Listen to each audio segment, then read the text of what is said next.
Hi there, my name's Emily May Anderson and I'm part of the aftercare team here at the Synseal Group. This video is about our Evolve range of prefabricated vertical sliders, and I'll be talking you through the steps we recommend to install a vertical slider safely and correctly.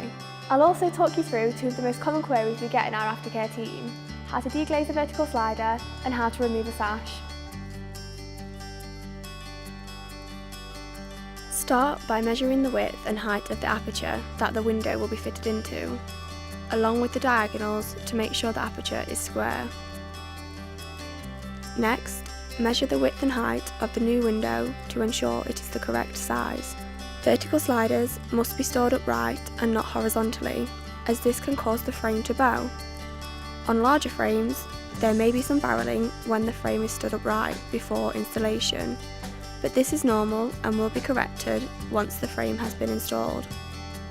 Measure and mark 150mm from each of the corners as a guide to fixing the cleats. The gap between two fixings should not be more than 600mm, so you may need to fit additional cleats if required. To attach a cleat, place it onto the back edge of the window for retrofits into plaster and screw into the frame itself. For new builds, it can be placed in the middle and tapped in with a rubber mallet. For both methods, we recommend fixing the cleat in place with a screw to secure it.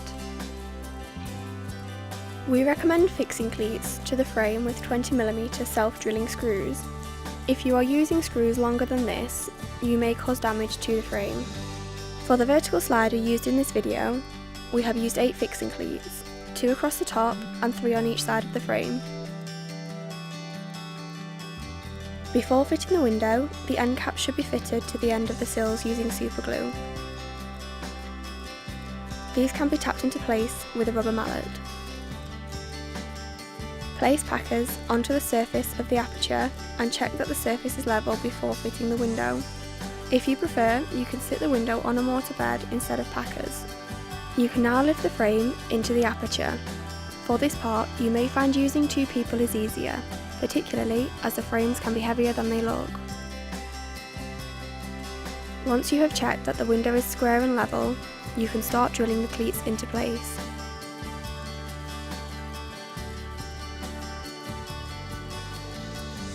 When screwing in the centre cleats, be careful not to screw them in too far, as this will open up the gap between the sash and the frame. To prevent this, we recommend putting side packers in place before drilling. There are lots of different size packers readily available, and you may find a combination of 2 works best for your fitting.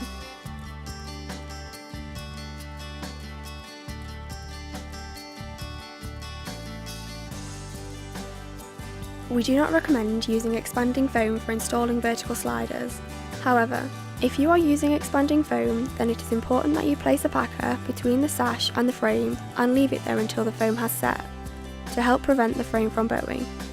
The expanding foam can then be applied as normal. To add the pole eye handles to the window, you will need to measure out and drill holes for the handles before screwing in place. It is up to you where you want the handles to be placed, but we recommend the top of the upper sash in line with the prefixed handles at the bottom.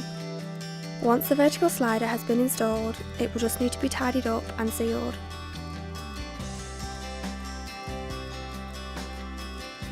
Before deglazing a vertical slider, make sure the window is locked in place.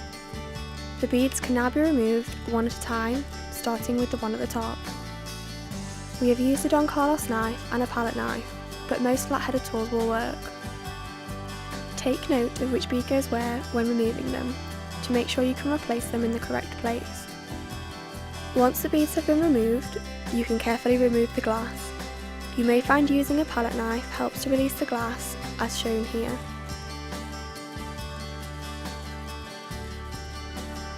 Start by slightly pulling up the sash before tilting it towards you.